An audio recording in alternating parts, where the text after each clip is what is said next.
Hello everyone. Hope you're all well. Welcome back to the planning sessions. I hope it's been good for you this week. Yes. That you've been putting into action last week's learning. So last week, just to recap again, was all about getting your focus for the year, planning out what's coming up and getting those timelines ready for... Planning your plan. Planning your plan, getting that baseline ready for you. So this week, what are we talking about, Alan? This week on Module 1, Part 2, we are discussing the budget for your amazing special day. Now, I always find budgets quite a contentious conversation. Yeah. So there's a lot of, you see it on the groups, but want a photographer on a budget. A lot of people go, I'm really trying to do this as cheap as possible. And actually, you don't really hear about the people who may have, let's just say, a more generous budget.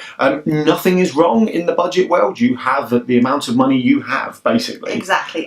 So it's about making that work. So today in this video, what we're going to do, we're going to discuss some facts and figures. So to start off with, we're going to go through things that you definitely need in your outdoor wedding, things you can't, they're non-negotiables, they're things you're going to have to book in, whether you like it or not, that you have to have them for your day. We're then going to look at the costs involved for the average UK wedding, what that figure is. Now, don't get frightened by those figures, because if your budget is less than that, there are ways we can get around things and you can move things around. But what it does do is just give you that understanding of what things are costing, what things you can save on, what things you really need to make sure you have budget for, and also how to use your planner from last week to make sure that those payments are spread throughout the year, so you're not too worried about December coming up and all of a sudden you've got your photographer to pay, you've got your caterer to pay, you can start to see how that spreads across the year and some of the payment terms that some of the suppliers out there will require from you. So just to start off, we're going to go over things in your day if you're going for an outdoor wedding. And sorry, this is not meant to be funny. Remembering this is an outdoor wedding, you know, so I mean, if you're having an indoor wedding, it's going to be very different. But there are certain things on an outdoor wedding that, if you know your venue doesn't have, you're going to need to supply, etc. One of the first things to put out there, which really is important, is this can be very well determined from what type of venue you choose for your day, because an outdoor wedding can cover a multitude of things. It can be a field in the middle of nowhere where you're creating something base up. It could be a manor house. It could be a manor house. It could be a back garden. It could be a back garden where some things you may already have access to. For example, toilets and generators, powers and water. So we know a campsite local to us that included in the fee, you get access to toilets, showers and electricity, you know, and that's a game changer when you're setting up your own outdoor wedding. So But this will be assuming that you have nothing to start off with. So you are literally on a bare bit of grass or woodland or whatever you're doing, so you're needing to bring everything in from scratch. So if you're not, get your planner, print it out and cross out the line that you're just not going to need, and then, you know, that can help you rejig. So in the resource section to this module, there is a budget planner for you. All of the facts and figures will be printed out for you already. Again, these are the national averages for costs, and there will be a column for you to put your budgeting costs as well. So make sure you sit down, once you've listened to this, work out what's important to you and what you really want to have, and what's really, for example, some people really want to have high-end quality photos from their photographer. With that in mind, your budget's going to be higher for photography than maybe for videography. You may not want to have a video. For us, we decided actually video wasn't important to our day. No, we wanted video. Well, I was going to say it's come a long way. That's the other difference. We wanted video, so we invested in handy cams for our guests, and we had a very different style of wedding video, but we did it ourselves and didn't have the high-end professional, because we knew as a couple that we wouldn't sit and watch our video ever again, and we haven't. But you'll also get I think, right, so if you roll back, we got married, was it 6 years ago? 6 years ago now, and videos were very different, and it was all about the videographer giving you a DVD with your video, right? And actually, I think it's come a long way now, and I think most couples would like a 3 to 5 minute montage video of their day, and I think if you did that, you're more likely to watch that than you are to go through your 100+ photos, or the you know, the 30-minute video version. So not to get caught up on videographers, but for the moment, but absolutely, you know, some photographers are now offering that 3 to 5 minute montage, and that's worth exploring. Apologies for digressing. Let's get back on track. Right, so we're going to go line by line through the document to start off with. So the first things first is wedding insurance. Now, that's one of those things I personally think should be a non-negotiable. No, it is a non-negotiable. It's a non-negotiable. It is a money that you won't directly see benefit you if nothing goes wrong. It's money that will go out and it will sit there and you won't see a benefit to it in terms of what your flowers look like or how your tent looks. But it's one of those things that will give you the peace of mind and security if things do go wrong. Yes. Invest in it. It can be anything between £50, probably up to £150, really, for a standard outdoor wedding. We've heard so many stories of, you know, the bride going to collect her wedding dress and the shop shut down and disappeared. It happened to my best friend. She lost her dress and then literally 6 weeks beforehand she had to go and buy a second dress because she could see it in the shop, she couldn't get to it. Wedding insurance will cover that. Wedding insurance will happen if a supplier fails you, if the weather fails you and you have damage and things like that. If anything like that happens, cover your back. Spend that little bit of money. Go to Debenhams, do it. It's still a very traditional thing, isn't it? Wedding insurance, like Debenhams. I'm sure it's online. The only thing you need to make sure, and we will cover this in future modules anyway, is make sure with your insurance, make sure that if you are having a temporary structure like a marquee or TP, make sure that there is marquee cover on that as well. But that is it. Insurance up to £150. Now, venue. Venue is an interesting one because it will very much depend on the type of wedding you have. So the national average for a venue, nothing else but the venue, is £3,000.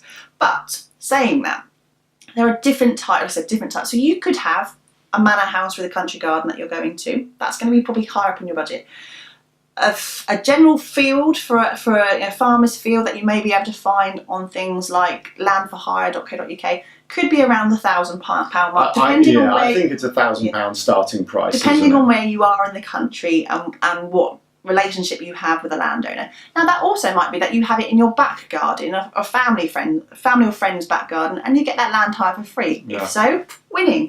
You might find that you go to a village hall and there's a bit of grass space outside, and you have that maybe close to £500. Yeah, you might meet a farmer, get really pally, and he says he'll do it for a bottle of whiskey. You know, you just don't know. No. But if you're gonna, like, in theory, buy one from the shop, I know you can't do that, then you're really looking at about £1,000 starter. Starter, for sure. Yeah. Okay, ceremony. Now, again, ceremony will be very much dependent on what kind of ceremony you're going for. I discussed this recently in an Ask an Expert on our Facebook group. It will depend where you are in the country, it will depend what kind of service you want, but ultimately if you're having an outdoor service ceremony, that kind of feel, with a celebrant, you will still need to be having that legal ceremony with the registrar beforehand. So please bear in mind that whatever cost you have for a celebrant, you will need to duplicate to make sure that you're covering the registrar. Registrar fees can be from £50, but depends on where you're getting married. You'll have to then pay for your giving notice, which is at least £35 a head. But you may find, but you have to go to a registry office, and that's up to £200 to do the paperwork before you pay for a celebrant.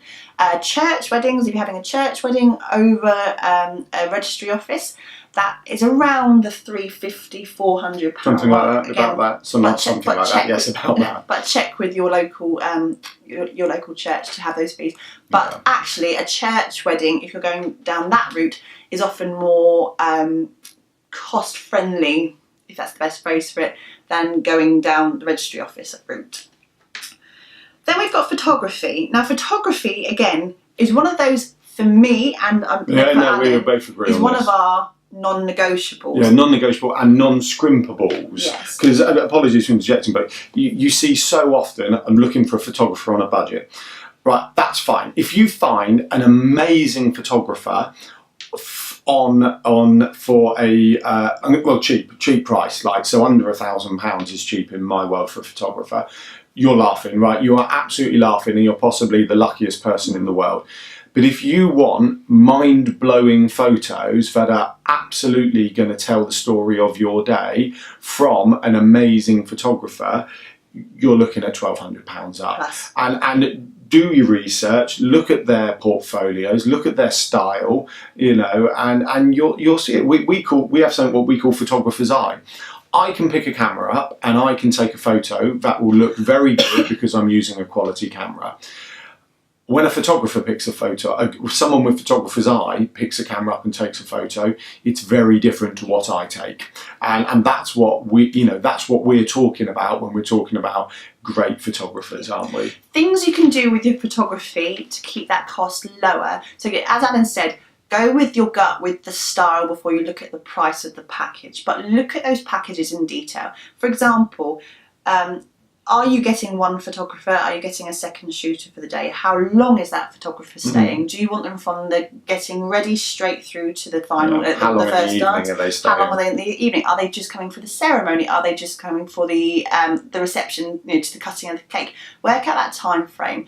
Also, look at what you're getting in that package. Do you need to have a full-blown photo album created with their images? Do you want to just get the images on a USB that you can then put together your own album afterwards? Because, to be quite honest, it's the packaging of the photos at the end that can be quite costly. So if you want your photographer to be putting those albums together for you and putting the coffee table albums and the parent albums and all this, do you need them? If that's a no, that may help reduce your cost substantially with your photographer. But as I said, and Alan said, look at the photographer's eye first, get a feel for who you want, what you want, but rather than finding a £250 person on a Groupon special, because you do get what you pay. There's nothing wrong with that. If that's what you want, then go ahead and do that. You may find that actually some of the cheaper guys out there are new to the business and just trying to establish their portfolio. So you may find deals, but you'll know from the things you're seeing, going to see, like I said, at a wedding fair, seeing their books on the table, getting an eye for them is much more important, in our opinion. Right.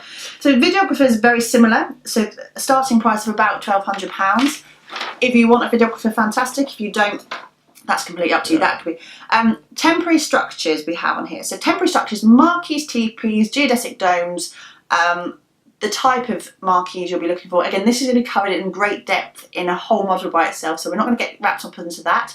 But you're looking for over 100 guests, around the £4,000 mark, starting price really for a quality marquee, including furniture, flooring, lighting, and everything wraps up in that. And TPs are a similar price, so 2 hats is what we call them, is £4,000. And actually, we've got a bit of reason. What's 3 hats? What do they say for people? On this one was 5, so 128 guests. So 3 hats is 128 guests. So it works out roughly about £2,000 per hat, and therefore about 40 people per hat. That's very rough. Again, do your research, look at the quotes, when you're looking at those quotes, look at what you're getting in those quotes. Are they comparable? Are they completely short? And yes, and comparable is very broad in the marquee and structure world, because what we call a multi-span marquee is very different to what like a gala tent or party tent, that's what the word is.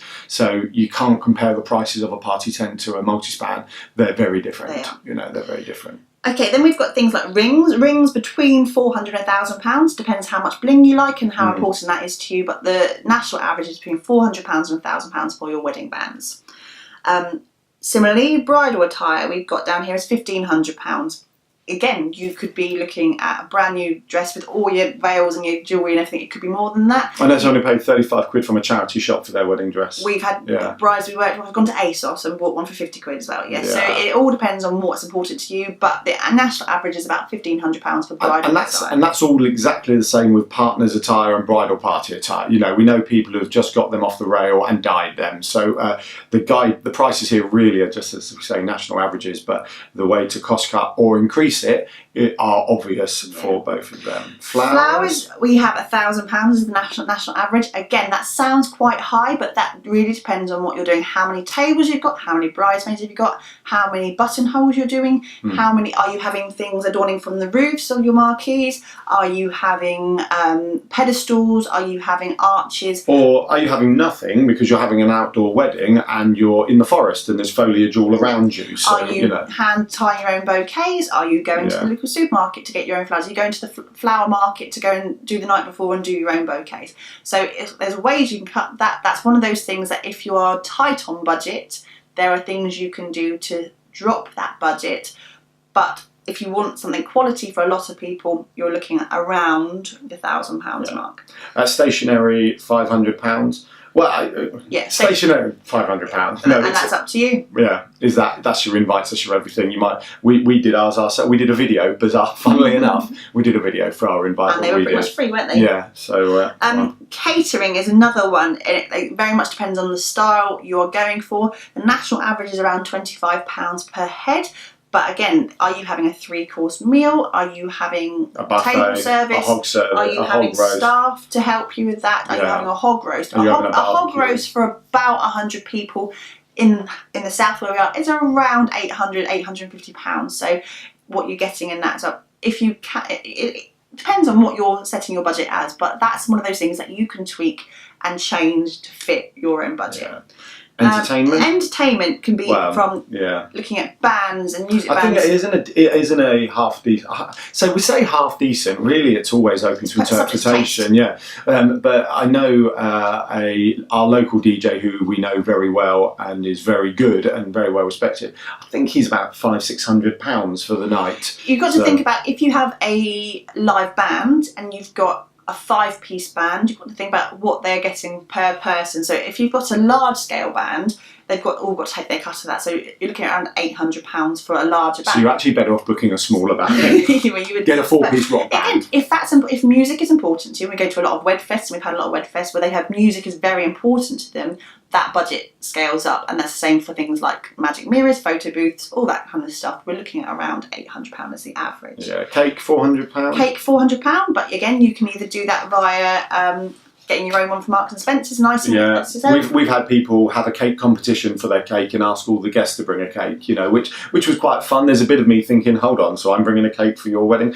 but the other bit of me was like, it was quite fun. But you look at around £100 a tier is the kind of rough guideline for how big your cake is if you're going for a professional cake maker. Decor, £500. Well, that really is how long's a piece of string, isn't it? Because we know brides in the outside bride who basically have gone and what's the word where they gone? Foraged. I was going to say foliage again. Foraged for everything and made everything. So her cost is time and incidentals. But if you're going to go on Amazon and buy a load of lanterns and pom-poms and bunting and everything else, then it's going to start hitting £500. Be honest with you, the decor is where people end up failing when it comes to keeping their budget. Failing? Oh yeah, okay. Keeping their budget under. They always go over because you get excited. You don't think about your overall plan for what your vision is, and you see things at a wedding sale and the old like a magician, Emily. Yes. But you see things at a bridal boot sale, and you go, "I just have that." Or I've seen that on Amazon. I've seen that on Etsy, and you buy things and you collect and you hoard. And actually, if you tally up all your receipts at the end of it, guarantee it's over what your budget was. So this is not the best thing. If you want some candelabras, we've actually collected a load of port bottles over the years for candelabras. So we've got to drink the port, the money we were paying anyway, and now we have all these fab candelabras. So there are other things. On-day coordination we have on here because it depends if you're going down that line. If you're having a coordinator on the day, you will be looking as a national average from £650 upwards to about £1,000. Again, that will depend on the size of your wedding, where you are in the country, and how long that person is staying. You know what? This is obviously we're slightly biased, but it's even if I remove my biased head. On the day coordination, I actually think it's one of the most important things. Even if you get a friend to do it and they're experienced, but what you've got to think about is if the band turns up, they're going to walk into your venue and go, where are we going? And they're going to need someone to show them. So as simply as something like that, all the way up to the toilets are blocked. We tell a story regularly on Ask an Expert, but it's true that one of my ushers, or our ushers, I don't know, was up to here in the toilet sorting a blockage out. So, you've just got to factor in that things are going to need to be told where to go. Your caterer may do some on-the-day coordinating. It does happen. We had that for ours. Our catering staff became our bar staff. They weren't very good, but that's another story. But you can ask people to be that, or get a really good bridal party where your bridesmaids are happy to help and delegate. Yes. Right. Then we've got toilet hire. Toilet hire. Again, depending on whether your venue needs it, but toilets, if you don't have them on site, are one of those non-negotiables. You're going to have to get toilets. Someone's going to need to go to loo at some point, aren't they? Now, you can go with the festival portaloos. they're a little bit cheaper, or you can have something a bit nicer and go with those luxury loo blocks. What we call a luxury loo block is the trailers where there'd be, you know, urinals and a cubicle for the men and a couple of cubicles for the ladies. Now, it's all very well saying the guys are just going to go in the bush, you don't need too much, you're going to need toilets. Yeah. It's just a fact. Uncle Albert might not want to go in a bush. Yeah. So £800 will get you a luxury loo block, usually a 2+1.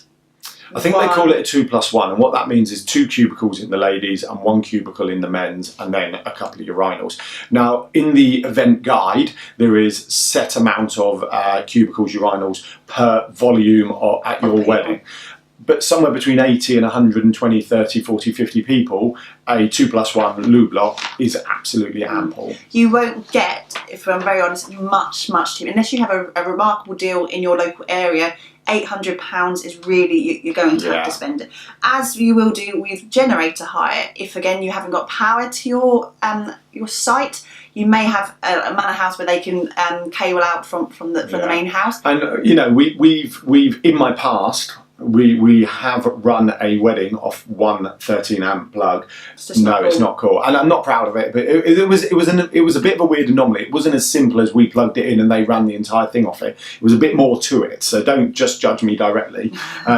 So we were just about able to do it. But if you're thinking about you're at home and you're going to run a load of extension leads into the garden, no, I wouldn't suggest that. And the thing with generators, we'll discuss this in later modules, the size you need obviously would be depending on the price you pay, but don't try and get a cheaper generator, slightly smaller, to save on cost, because you will, again, you'll feel it'll be to the detriment of you later on if halfway through the event your power doesn't cope. So you look about £500, and it can go up with backups and fuel tanks and everything. Gifts, £200. Once again, it depends what you want to buy, whether you want to make it all or print some photos out, etc. Transport. Once again, that's transport around £400. But do you need cars? Are you happy to go in your own car? Have you got? Are you at failed? Is the tractor going to do it? Is the venue got a trailer? You know, are they going to do it? The only other thing we have on this list that we're going to quickly discuss is bar. Yes. And we just had a bit of discussion about this. So the bar is important if you're having a wedding. Obviously, people need to have a drink throughout the day. You can get companies who come in for free, and they will literally have a minimum bar spend on the day, so that's often a good way. But if you are not wanting your guests to pay them and you're doing a free bar, you may find that buying your own drinks and doing it yourselves is a better option. We did a free bar for our wedding. So all alcohol and soft drinks at our wedding for the entire day came to around £1,500. Now that involved the quick booze cruise to France. Granted, if you want to add on the petrol and the ferry cost, you can, but I mean, I think we used club card vouchers for the train. You know, and when Tesco's had their 1 litre spirit offers, we and other supermarkets do, we bought those supermarkets. As we saw them throughout the year. Yeah, now we spent £1,500, but it's fair to say we were drinking, so we bought 1,000 bottles of lager. I know that's excessive, and we were drinking them for 5 months up. I think we took 1,000 bottles and we took 600 home. Epic parties after. Yeah. And spirits lasted us another 12 months because we just bought too many. So yeah, we spent £1,500. Probably could have done it for like 750, 800. If you think a litre of gin on Tesco's offer is £16, so 4 litres of gin is about 60 quid. And that's, well, I say that's probably not enough nowadays, is it? But, you know, because everyone loves a bit of gin. But that's what I'm talking about. It's when you start breaking down a free bar and using your catering company as the staff, it's actually not a huge amount of money. But it depends on what's important on what do you want? day. Yeah, what do you want to spend your money on? So that's a rough breakthrough of the budget for your wedding. We haven't covered every last detail. There are so many other things that could pop up. However, that's a good start of a 10. Now, what you need to do now is sit with your other half, work out exactly what money you have to spend. Work out what you want, what's important to you, what you really, really, really want on your day. If you really, really, really want two-piece on your day, because that's what's been in your head for years, that's fine. Just prepared to change around your budget to fit that as your most important thing. If you can't fit everything in, what are you happy to negotiate and change up? There are things you can do as well, making sure you put things on credit cards. 0% credit cards are a good idea. I don't think we're allowed to give advice about financing. Not exact financing, but thinking about that, putting things on credit. Please don't get into debt. Don't get into debt. There's no point getting on debt. But paying with credit cards either helps you move your money around for the time you're getting married, but also will help protect you. If your supplier takes credit cards, then you're going to protect yourselves with the insurance from your credit card as well for later on down the line. I think we're going to do a whole supplier piece, but working with suppliers is it's not as much of a minefield as I think some people think. It's relatively simple. Yeah. But look at budgeting. Think about what you can squirrel away in the time you're doing. Use your templates from last week to put in, and use a big highlighter. Use a different colour pen to what you've been using before. Put in those deadlines for payments, deposit payments, full balance payments, and highlight them on your year planner that we gave you, so you can see what's coming up. And if you're trying to save the money at the time, you can see that you've got 4 months away to get to that first payment. You've got 4 months after that, and so forth. So you know exactly when your money's coming out and what you've got to account for. Apart from that, don't be scared by it. It is really not worth getting stressed by. Accept the fact that unless you are super savvy, you may well go slightly over on your budget. Everyone does, don't they? Everyone does. Perhaps you set a would-like budget, comfortable budget, stretch budget, and a bit of a slush fund that you have away that you don't want to use, but you know that you may. But remembering this is, fingers crossed, the only time in your life you're going to get married, and possibly one of the most special days in your life.